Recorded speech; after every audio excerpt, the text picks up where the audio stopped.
Hello everyone, मैं doctor Priyadarshi, senior consultant pulmonologist Felix hospital Noida से आपका हार्दिक अभिनंदन करता हूं। आज जबकि ज़माना बहुत ही एविडेंस बेस्ड मेडिकल प्रैक्टिस की ओर फोकस्ड है, हमारी हर कोशिश इसी दिशा में होती है कि हम मरीज़ का उचित जांच कर डायग्नोसिस बनाएं, जिसके बाद उसका सीधा सरल अनकॉम्प्लिकेटेड इलाज हो सके। आज जिस विषय पे मैं बात करने जा रहा हूँ, बहुत ही संक्षिप्त रूप में, वो एक प्रोसीडियर है, एक टेक्निक है जिसे इंडोब्रोंकियल अल्ट्रासाउंड कहते हैं। संक्षिप्त रूप में ईबस ब्रोंकोस्कोपी भी बोला जाता है। ये सारे रेस्पिरेटरी मरीजों को ज़रूरत पड़ती है ऐसी बात नहीं है, लेकिन कुछ मरीज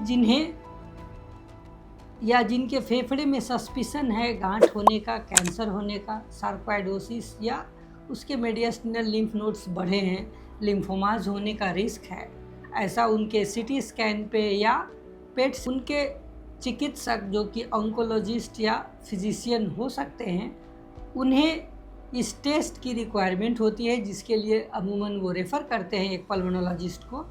फिर हमारा फोकस रहता है कि हम उसका टिश्यू डायग्नोसिस बना सकें, जिसे ट्रांसब्रोंकियल नीडल एस्पिरेशन या ईबस TBNA भी कहा जाता है।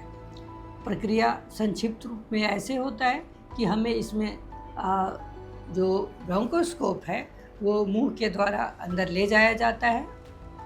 स्कोप के एंड में अल्ट्रासाउंड प्रोब होता है जो अंदर जा कर के श्वास की नली के अंदर रहते हुए भी उसके चारों तरफ के ग्लैंड्स को, गांठ को दिखा पाता है, जिसे हम रियल टाइम में FNAC कर पाते हैं। उसका जो रिपोर्ट्स आता है, अगर उसमें लिक्विड रहा, पस टाइप का रहा, तो उसमें हम लोग इन्फेक्टिव एजेंट्स या इन्फेक्टिव ऑर्गेनिज्म का जांच करने के लिए टेस्ट करते हैं, जिसमें ट्यूबरकुलोसिस या बैक्टीरियाज, फंगस ये सब हो सकते हैं। और अगर वो पस नहीं है तो जो उसका FNAC होगा उसमें उसका साइटोपैथोलॉजी के टेस्ट से या जो उसका हिस्टोपैथोलॉजिकल एग्जामिनेशन होता है उसकी रिपोर्ट से डिजीज़ को आइडेंटिफाई करना इजी हो जाता है, जिसके बाद संबंधित जो एक्सपर्ट हैं, अगर कैंसर आया तो उसके डॉक्टर देख लेते हैं, अगर ट्यूबरकुलोसिस है तो पल्मोनोलॉजिस्ट उसका ट्रीटमेंट करते हैं, या फिर अगर दूसरे इन्फेक्टिव एजेंट्स लाइक बैक्टीरिया या फंगस आता है तो उसका एंटीबैक्टीरियल या एंटी फंगल के साथ इलाज किया जाता है। ये आज के टाइम का gold standard and evidence based practice है। इसमें ये मिनिमली इन्वेजिव प्रोसीडियर में आता है और यूजुअली कोई इस तरह की घबराने की बात नहीं रहती। हाँ, कुछ सावधानियां ज़रूर बरती जाती है, जैसे आज के टाइम में बहुत सारे पेशेंट ब्लड थिनर पे होते हैं। यूजुअली सिंगल या डुअल एंटीप्लेटलेट के हिसाब से 5 या 7 दिन ब्लड थिनर का रोका जाना ज़रूरी होता है, बिकॉज जब हम नीडल एस्पिरेशन करेंगे तो ब्लीडिंग का रिस्क ज़्यादा होता है। मैं समझता हूँ कि ये जानकारी आप सभी के लिए काफ़ी उपयुक्त होगा।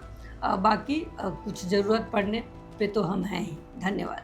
हेल्थ से जुड़ी ऐसी कई और जानकारी के लिए फेलिक्स हॉस्पिटल के YouTube चैनल को सब्सक्राइब करें और अपने सवाल कमेंट बॉक्स के जरिए हम तक पहुंचाएं। और डॉक्टर की अपॉइंटमेंट के लिए दिए गए नंबर 9810455953 पर संपर्क करें।